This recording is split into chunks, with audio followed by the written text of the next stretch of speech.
You think you're not enough. That's what it feels like when an avoidant man pulls away. Like something is wrong with you. Like you said the wrong thing, moved too fast, wanted too much. But here's the truth nobody tells you. It was never about you being too much. It was about him not knowing how to handle closeness without feeling like he's losing himself. And today I'm going to show you the one thing that changes everything with an avoidant man. Not manipulation, not games, not chasing. One simple shift that makes him lean in instead of pull away. If you've ever loved someone who disappears when things get real, this video is going to feel like someone finally turned the lights on. Drop the word safe in the comments right now if you've ever felt confused by someone who seemed to want you and then suddenly went cold. Because you are not alone in this. And this video is for you. Now let's get into it. First, you need to understand something that most people completely miss about avoidant men. And once you understand this, everything starts to make sense. Not in a painful way. In a way that actually frees you. Avoidant men are not cold. They are not robots. They are not incapable of love. That is one of the biggest myths that keeps people stuck. Because if you believe he's just broken or incapable, you either give up too soon or you stay too long trying to fix something you've completely misread. Here's what's actually happening inside an avoidant man. He was taught very early in life that needing people is dangerous. Not dangerous like physically scary. Dangerous like emotionally threatening. He learned that when he reached out for comfort, it either wasn't there, or it came with conditions, or it felt overwhelming. So his nervous system did what nervous systems do. It adapted. It learned to self-soothe. It learned to not need. It learned to treat closeness as a threat rather than a relief. So when you get close to him, when things start to feel real and deep and intimate, his body doesn't feel warmth. His body feels alarm. Not because of you. Because of what closeness has always meant to him, which is loss of control, potential pain, and the terrifying possibility of needing someone who might not stay. This is why he goes cold right when things get good. This is why he pulls away after a beautiful weekend together. This is why he seems to sabotage things at the exact moment they could go deeper. He's not playing games. He's protecting himself from a pain so old he doesn't even remember where it came from. And now here's where you come in. Because most people, when they feel someone pulling away, do one of two things. They either chase or they shut down. And both of those things confirm his worst fear. The chase tells him closeness equals pressure. The shutdown tells him closeness equals abandonment. Either way, his nervous system says, see, I told you so. This is why I don't let people in. But what if you did something completely different? What if instead of chasing or shutting down, you gave him the one thing his nervous system has been starving for his entire life? Safety without strings. That is the thing. That is the one simple thing that makes avoidant men melt. Not a technique, not a trick, not a script you memorize. A genuine, grounded, consistent experience of emotional safety without any hidden expectation attached to it. Now, I know what you're thinking. That sounds too simple. Or it sounds like you have to do all the emotional work while he does nothing. Stay with me. Because this is not about shrinking yourself. This is not about tolerating bad behavior. This is not about giving endlessly while he takes. That's not safety. That's self-abandonment. And self-abandonment never healed an avoidant relationship. It just made it more painful. Real emotional safety is something completely different. And here's how it actually works. The first layer of creating safety for an avoidant man is learning the difference between expressing a need and making a demand. Because for him, those two things feel identical. When you say, I feel disconnected from you, and I miss spending time together, his nervous system hears pressure. His nervous system hears, I'm not enough. His nervous system hears, here comes the part where I lose my freedom. But here's the thing. That's his pattern. That's his old wound talking. You didn't cause it. You can't cure it. But you can stop accidentally triggering it by understanding what's happening. When you express a need calmly, without desperation, without ultimatum, without that undertone of, if you don't respond correctly, I will spiral, you're doing something his system has never really experienced. You're showing him that needs don't have to be emergencies. That expressing something vulnerable doesn't automatically lead to conflict or guilt or pressure. That is revolutionary for him. Even if he doesn't show it on his face, The second layer is predictability without suffocation. Avoidant men are deeply sensitive to what feels like monitoring or surveillance, even when that's not what's happening. If you text too often, check in too much, need frequent reassurance about where things stand, his system reads that as control, even if your intention is just connection. So predictability without suffocation means being someone whose behavior he can count on without feeling watched. It means saying you'll do something and doing it. It means not having a meltdown when he needs space. It means having your own life, your own interests, your own emotional regulation that is not entirely dependent on his behavior. This is not playing hard to get. This is not being emotionally unavailable yourself. This is being a regulated, grounded person. And regulated, grounded people are the most magnetic thing on earth to someone who has spent their whole life feeling like closeness always costs something. The third layer is something most people never think to do.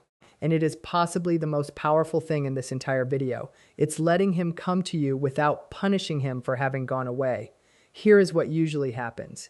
He pulls away. You feel hurt, confused, anxious. He eventually comes back. And in that moment, whether consciously or not, there's a coolness in your energy, a subtle withdrawal, a little bit of an I'm not going to be hurt again vibe, which is completely human and understandable.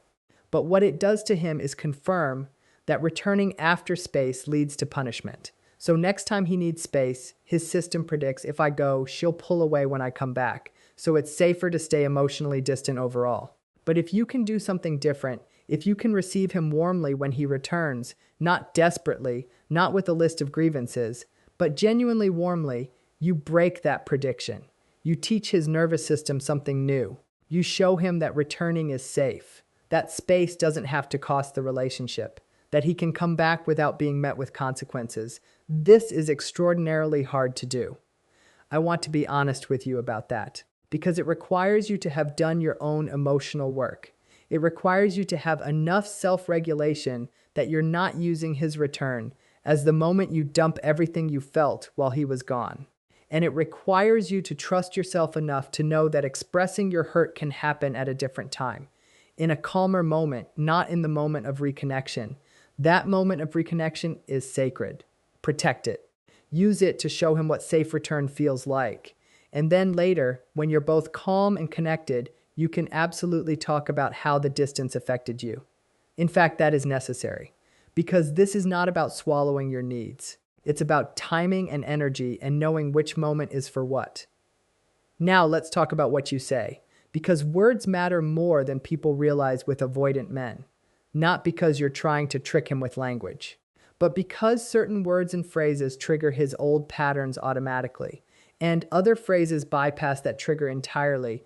Phrases that tend to activate avoidant nervous systems include things like, we need to talk, you always do this, why can't you just be present, I feel like I don't matter to you, you're emotionally unavailable. Now, some of these may be true. Some of these might be incredibly valid feelings. But the way they land on an avoidant man is like a siren going off. His system hears criticism, attack, losing control of the narrative, and he either shuts down completely or gets defensive, neither of which leads anywhere useful. Phrases that tend to feel safer to his system sound more like, I've been feeling a little disconnected lately and I wanted to share that with you. Or, I really enjoy our time together and I'd love more of it when you're open to it. Or, I'm not trying to put pressure on anything, I just wanted to be honest about where I'm at. Notice the difference. The energy in those phrases is not desperate. It's not demanding. It's not accusatory. It's honest without being a threat. It's vulnerable without being destabilizing. And for someone whose whole history with emotional expression has involved one of those two things, this is like finding water in a desert. He might not respond the way you hope in the moment. Avoidant men often need time to process. They might say something minimal. They might go quiet. But something registers. Something in his system takes note. This person is not like the others. This feels different. And over time, over consistent repetitions of this kind of interaction, something starts to shift, slowly, not dramatically, not in a grand romantic gesture kind of way, but in small, almost invisible ways. He texts first a little more often. He shares something personal without being asked. He stays instead of leaving. He comes back faster. These are the signs people miss because they're looking for the big declaration. But healing in an avoidant person almost never looks like a big declaration. It looks like 1,000 small moments of staying. Now, I want to talk about something that is absolutely crucial and that almost nobody includes in this conversation. And that is what to do when his avoidance is genuinely hurting you. Because here's what's not acceptable to tolerate in the name of giving him safety: complete emotional unavailability that never shifts, consistent stonewalling without any accountability, using his avoidant pattern as an excuse to treat you with contempt or disrespect, never showing up for you even in your most vulnerable moments, promising change and never delivering. There is a very important distinction between an avoidant person who is genuinely trying, even if slowly, even if imperfectly, and an avoidant person who is using their pattern as an explanation for why they don't have to show up for you. One of those is a person in a process. The other is a person in a pattern they have no intention of examining. And you deserve to know which one you're dealing with, because safety goes both ways. Yes, you can offer him emotional safety, but he also needs to be working in some capacity toward offering you emotional safety. The relationship cannot be entirely you adapting to his nervous system while your nervous system never gets considered. That is not a relationship. That is a dynamic of one person carrying everything and one person coasting on that effort. So how do you know the difference? Watch what he does when you express pain. Does he get defensive and shut down completely every single time?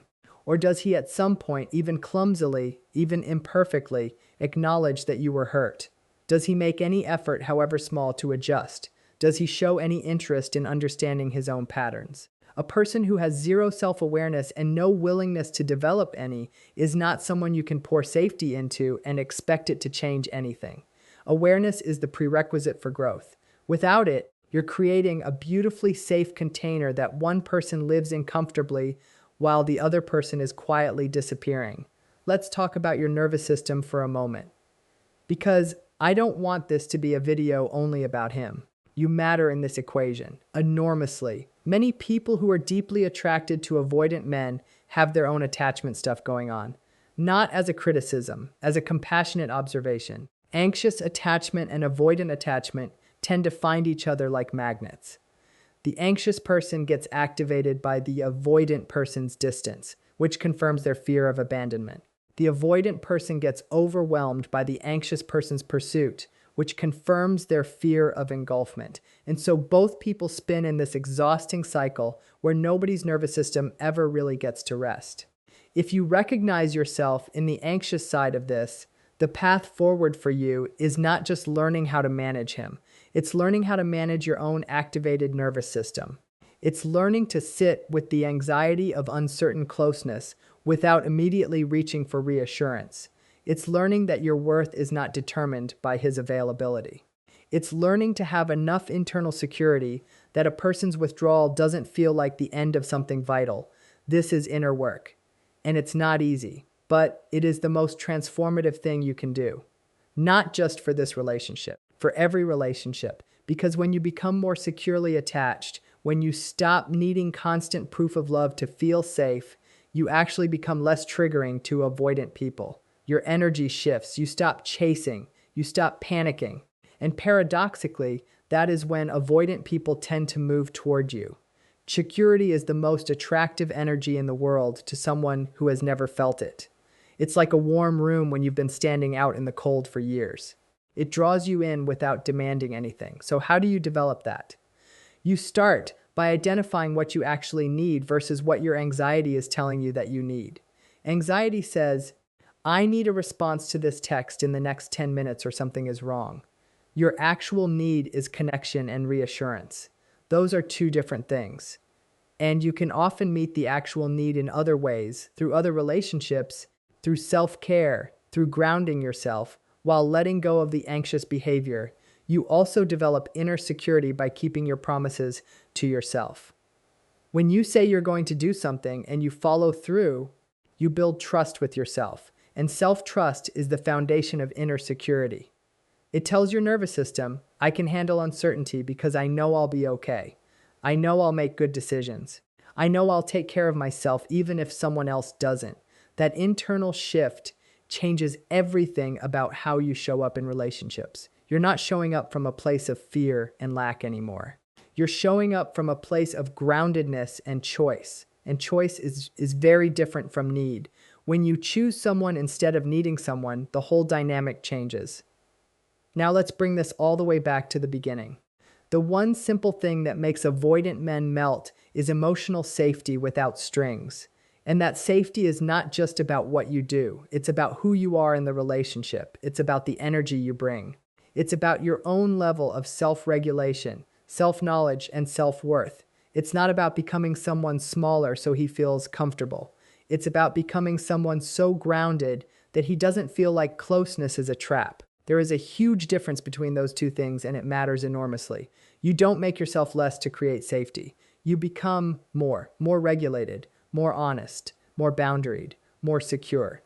And in doing that, you become someone whose presence doesn't trigger his defenses because you're not coming from a place that activates them. Some avoidant men will respond to this beautifully. They will slowly, carefully begin to open. They will begin to trust. They will begin to show up in ways they never did before because they've finally found something that doesn't cost them their sense of self. And some avoidant men will not respond, not because you did anything wrong, but because they are not ready, because the work they need to do is work only they can do, and they haven't decided to do it yet. And in those cases, the most loving thing you can do for both of you is to make a clear-eyed decision about whether this relationship is giving you enough of what you need, whether the small moments of openness are meaningful progress, or whether they are crumbs that keep you holding on long past the point of real hope. You deserve a full meal, not crumbs, so know this. Creating emotional safety for an avoidant man is a beautiful, courageous, sophisticated thing to do. It comes from deep understanding and real love, but it only works as part of a two-person effort. And you are not responsible for dragging someone toward healing who hasn't chosen to walk that way themselves. What you are responsible for is your own healing, your own growth, your own security. And when you do that work, you will naturally create safety wherever you go. And the right person, avoidant or not, the person who is genuinely trying, will feel that safety and move toward it. Because here's the last thing I want to leave you with. Healing is not loud. It doesn't announce itself. It shows up quietly, in the small moments, in a conversation that goes deeper than it used to, in a moment of vulnerability from someone who used to armor up, in someone staying when they used to run. If you're in that kind of story right now, be patient with the process, trust your own growth, and never ever confuse tolerating pain with creating safety. They are not the same thing. You deserve to be chosen, consistently, imperfectly, but genuinely. And knowing the difference between someone choosing you slowly and someone never choosing you at all, that is the real wisdom this entire conversation has been building toward. Now you have it.